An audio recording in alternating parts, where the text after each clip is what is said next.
Of course, though, we got an update from Fed Chair Jay Powell digesting that new report and all the records that we are seeing. He did say he was comfortable with the reaction and stimulus measures, as well as the policy tools being used by the Fed to address these uncertain economic times. One more interesting note to point out from that income report would be the Fed's preferred gauge of inflation. Consumer prices rising 0.5% from a year earlier. That would be the slowest pace since 1961, far below what the Fed's 2% inflation target is. But nonetheless, Fed Chair Powell seems pretty confident in the response so far. And for more on what he was saying today as he returned to speak at his alma mater in Princeton virtually, I want to get to Yahoo Finance's Fed reporter, Brian Cheung, who has more details into Powell's thinking. Brian? Well, Zach, it's no secret that the Federal Reserve's response to this COVID-19 crisis has been relatively unprecedented, even though it reopened its crisis-era playbook of resuming quantitative easing, that is asset purchases, in addition to lowering rates to near zero. The Federal Reserve this time has done a number of new things like opening up 9 new liquidity facilities to address everything from municipal debt to risky corporate credit to the US dollar. But Chairman Powell saying, despite the fact that the Federal Reserve has really entered new territory here, he's comfortable with what they've done. Here's what he had to say in his webinar just today. I think we felt called to do what we could. And so we crossed a lot of red lines that had not been crossed before, and I'm very comfortable that this is that situation in which you do that, and then you figure it out afterward.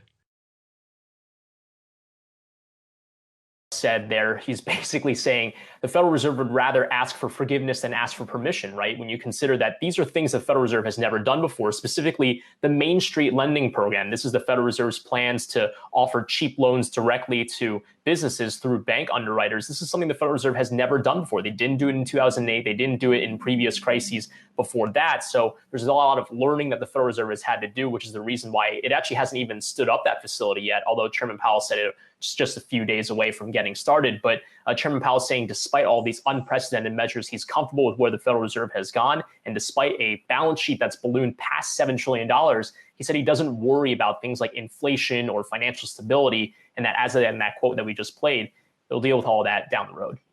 Yeah, I mean, I guess we've seen this play out before where he might feel comfortable, right, in terms of where he's at.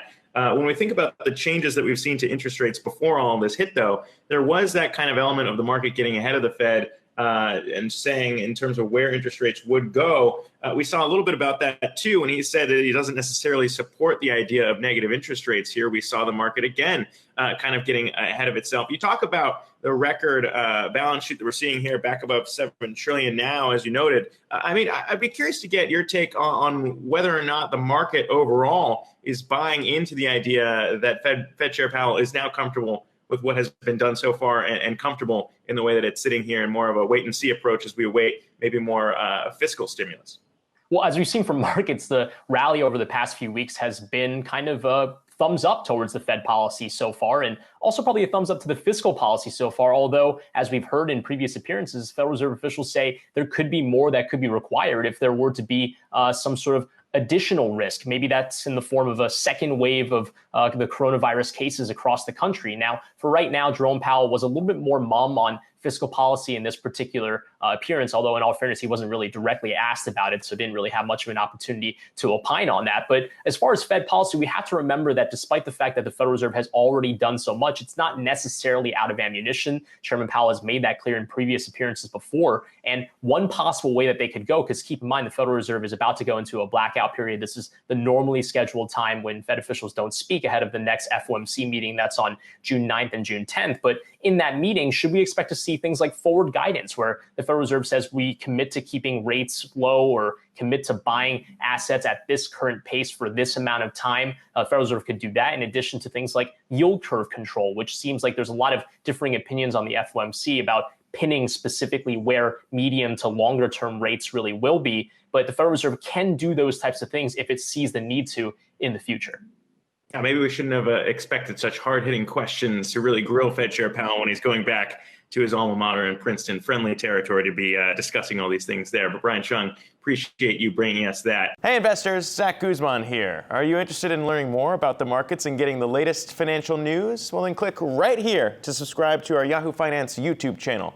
Get the latest up-to-the-minute market analysis, big interviews in the world of finance, and information on how to manage your money every day wherever you are.